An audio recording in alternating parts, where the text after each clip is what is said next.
सूचना केवल हमारे विचार हैं, वित्तीय सलाह नहीं। निर्णय लेने से पहले खुद शोध करें। किसी भी लाभ या हानि के लिए हम उत्तरदायी नहीं हैं।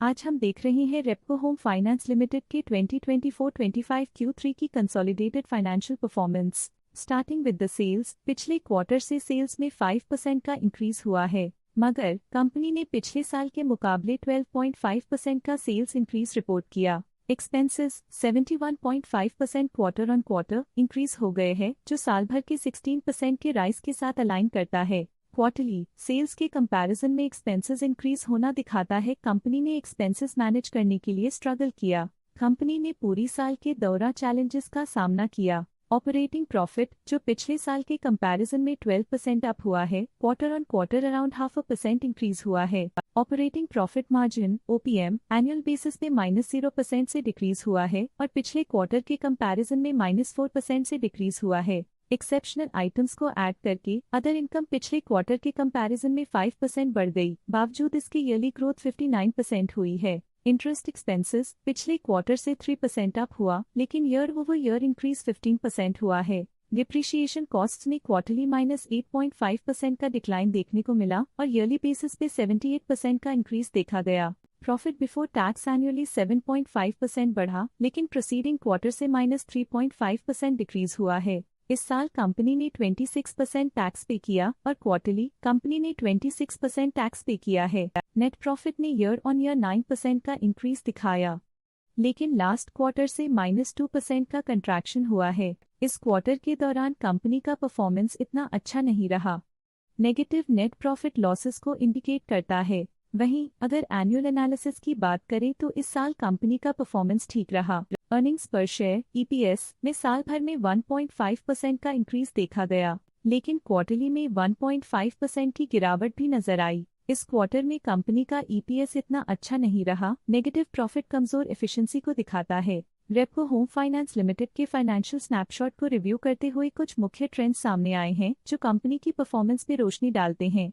दिसंबर 2021 से दिसंबर 2024 तक रेपको होम फाइनेंस लिमिटेड की फाइनेंशियल जर्नी में सबसे पहले बात करते हैं सेल्स की। इस साल सेल्स में 12% की वृद्धि हुई है और पिछले 4 सालों में 26.5% की वृद्धि हुई है, जो एक निरंतर अपवर्ड ट्रेंड को दर्शाता है। 2 साल पहले के टेम्पररी डिप के बाद सेल्स में वृद्धि ने फिर से रफ्तार पकड़ी है, जो बाजार की साइक्लिकल नेचर को उभारती है। अब बात करते हैं एक्सपेंसेस की। इस साल एक्सपेंसेस 14% बढ़े हैं और 4 सालों में 17.5% का इजाफा हुआ है। इस साल हालांकि एक्सपेंसेस सेल्स से थोड़ा ज्यादा बढ़े हैं, मगर ग्रोथ रेट्स का करीब होना स्टेडी ऑपरेशनल कॉस्ट को दर्शाता है। इस साल ऑपरेटिंग प्रॉफिट -21% कम हुआ, लेकिन पिछले 4 सालों में 10.5% का इजाफा हुआ है। इस साल ऑपरेटिंग प्रॉफिट में कमी आई है, लेकिन पिछले 2 साल की वृद्धि रेजिलियंस को दर्शाता है, जो एक अस्थायी मार्केट को संकेत करता है। नेट प्रॉफिट का सफर ऊपर की ओर चल पड़ा है। इस साल 17.5% की चढ़ाई के साथ पिछले 4 सालों में 108% की शानदार वृद्धि हुई है।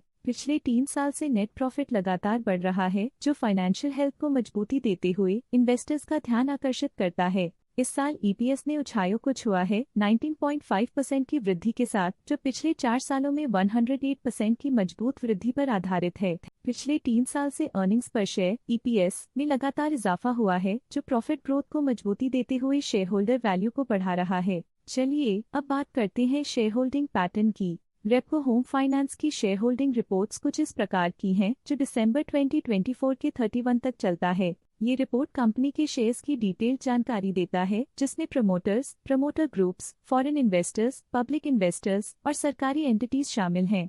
पब्लिक हेल्थ शेयर्स का परसेंटेज 2024 के सितंबर में 30.06% से 2024 के दिसंबर में 29.77% तक डिक्रीज हो गया। इस डिक्रीज से साफ है कि इस टाइम पीरियड में कंपनी में पब्लिक का हिस्सा डिक्रीज हुआ है।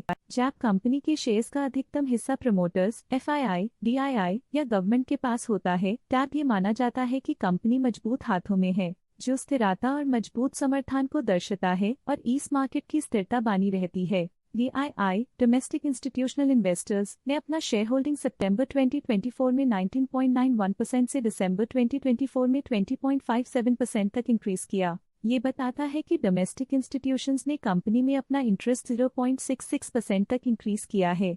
फॉरेन इंस्टीट्यूशनल इन्वेस्टर्स के शेयर होल्डिंग में थोड़ा डिक्रीज आया 2024 के सितंबर से 2024 के दिसंबर में, जो दिखाता है कि फॉरेन इंस्टीट्यूशंस ने अपने स्टेक को क्वार्टर टू क्वार्टर -0.37 से डिक्रीज किया है, जिसे पता चलता है कि उन्होंने अपनी इन्वेस्टमेंट्स को पुल बैक किया है।